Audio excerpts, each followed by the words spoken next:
Okay, phase 2 of 4, when we want to lean into having financial freedom, not be limited by money, and having that feeling of things moving along, I'm making good choices, and I want to be financially free.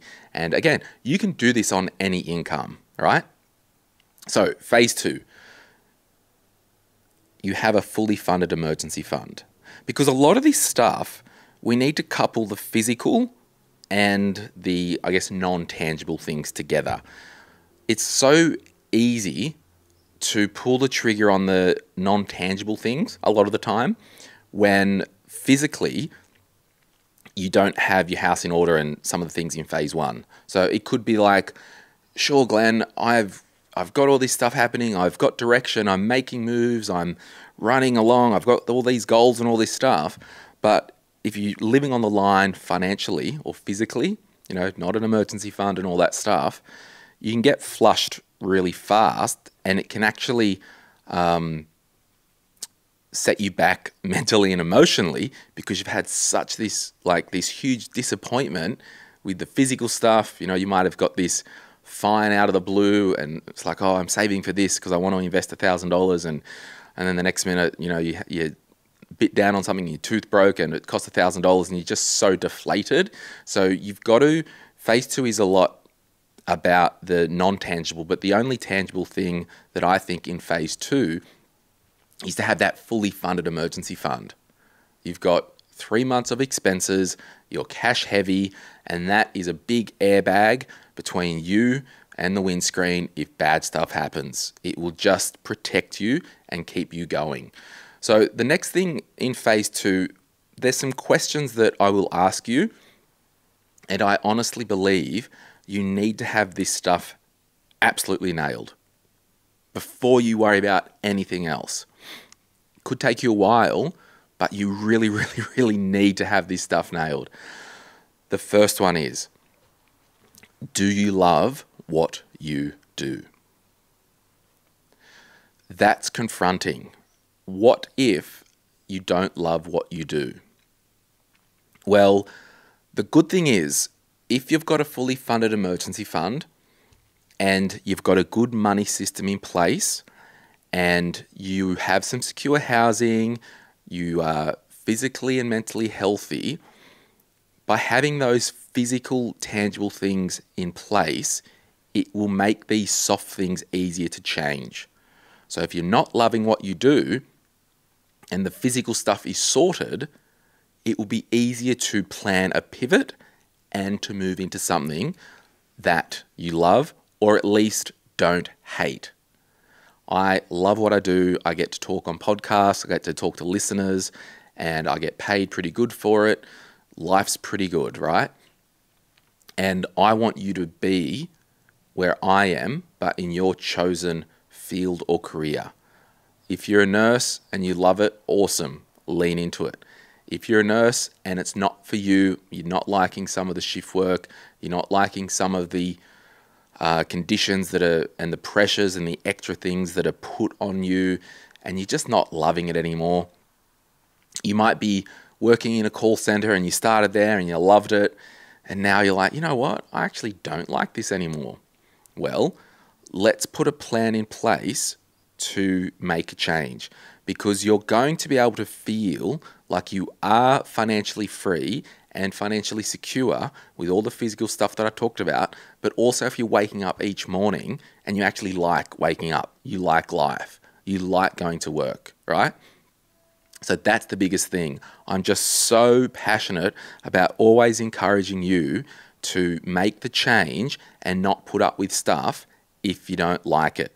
Now, work can be tough in the short term. There could be some pinches and squeezes and, it's uncomfortable. But on balance, do you like your career? Do you like your work? Do you like your job? If you don't like your job, but you like your career, can you change jobs? If you don't like your career, you can get another career. I'm in my 3rd career at the moment. So my challenge to you is, if you don't love or at least enjoy what you do, you need to make a change, right? If you do, awesome. I want you to lean into it. because that's where you'll start to do really well with your life and with your money if you're in this sync where you've got the practical stuff nailed and the intangibles well on their track, okay? Now, the third thing in phase 2, and this could also be a little bit hard to get to and distill, but my question to you is, do you actually have a plan and a vision for what your future is? Awkward silence, right? Are you just living in the now, or do you have a plan for your future? Do you have a plan for your life? Do you say in 3 or 4 years' time, I want to be doing this, I want to have achieved that? And the reason why this is in phase 2 and not in phase 1, because if you're living week on week and there's all these stresses in your life, forget about tomorrow. I'm surviving today, and that's what I want to really challenge you right now. Do you have a plan for your future? What do you want your life to look like? I also have to think about stuff like this because I love what I do now, but I get bored. So I've always got to think about, well, what does my future look like? You know, I'm in the media world, I think you could say, and last year I went and did a TAFE course in maritime operations because I might get sick of this one day. And I'm not the type of person, you know, I could have a big pile of money here and I'm not the type of person to go, well, I'm just going to sit and read a book all day. That's my life. No, I need purpose. I need life. I need something to do. So I went and did a course in another industry just out of personal interest because I might head that direction one day. But you can't do that crap if you don't have some basic systems in place, if you don't have, you know, financial things sorted like emergency funds and a career you love and all the good vibes, right? And the second thing in the second phase, or the final thing rather in the second phase, and this, I don't pretend to know I've got the answers to this, but I'm just going to throw it out there. Are you doing life with the right person? Are you with the right person to do the next 20 years with? Now, I don't want to pull this thread too much, but I know that you might have such a vision and a plan for your life, and the person that you're with has, like, you've just gone in different directions. You might be more of a go-getter, be more active. They might not be. But I think in all my years of counseling people and just doing life, for what it's worth, what I've noticed is it's the difference of that person in your life, whether they are supportive of you and want you to fulfill what you want, or are literally a weight around your ankle. I'm not talking about a personality of someone who's a go-getter versus someone who's a chill homebody and all that stuff.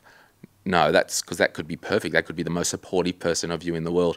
I'm talking about someone who who doesn't want you to achieve greatness for you, for them, and your family and life. And that is a big misalignment. And often when couples would come into my financial planning office, they would come in and say, oh, we've got these money problems, blah, blah, blah. It's not a money problem. It's a relationship problem. I would really encourage you to get some relationship counseling if you feel that it is not the right person for the next 20, 30, 40 years of your life. Things change, people change. I know it's complex with kids and all that. I'm not saying run and get a divorce tomorrow or separate tomorrow. I'm just saying if something is not right and you know deep down it is not right, it's going to be so much harder for you to achieve greatness and do all these things to set up your life on your terms and be 100% financially free and successful. Are you doing life with the right person?